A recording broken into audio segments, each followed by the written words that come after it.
તો મનસુખ માંડવિયાએ કહ્યું કે અમિત શાહનું ભવ્યાતિભવ્ય સ્વાગત કરવામાં આવશે। જામકંડોળામાં આજે પહેલી સભાનું આયોજન કરવામાં આવ્યું છે અને આ અંગે જેતપુરના ધારાસભ્ય જયેશ રાદડિયાએ પણ સંદેશ ન્યૂઝ સાથે કરી હતી ખાસ વાતચીત। તેમણે શું કહ્યું આવો સાંભળીએ।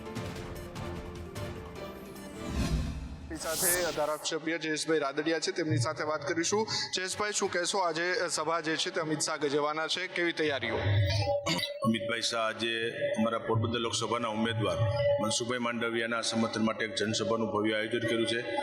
તમામ વ્યવસ્થાઓ પૂર્ણ કરી દેવામાં આવી છે અને અમિતભાઈ જ્યારે ગ્રામ્ય વિસ્તારના અને ખાસ કરીને જામકંડોળા જેવા નાના સેન્ટર ઉપર આવતા હોય ત્યારે ભારતીય જનતા પાર્ટીના કાર્યકર્તાઓ અને લોકોમાં એક અનેરો ઉત્સાહ જોવા મળી રહ્યો છે। મનસુખભાઈ માંડવિયા પોરબંદર લોકસભાના અમારા ઉમેદવાર છે અને ઉમેદવાર જાય ત્યાંથી હું માનું છું કે પોરબંદર માટે એક ગૌરવવંતી વાત છે કે દેશના આરોગ્ય મંત્રી કે જેમના નેતૃત્વ દરમિયાન કોરોનામાં અનેકવિધ નિર્ણયો ભારત દેશ માટે લીધા છે એવા યશસ્વી આરોગ્ય મંત્રી પોરબંદર લોકસભાના ઉમેદવાર બન્યા છે અને આવનારા દિવસોમાં પોરબંદર લોકસભાનું પ્રતિનિધિત્વ કરવા માટે જઈ રહ્યા છે।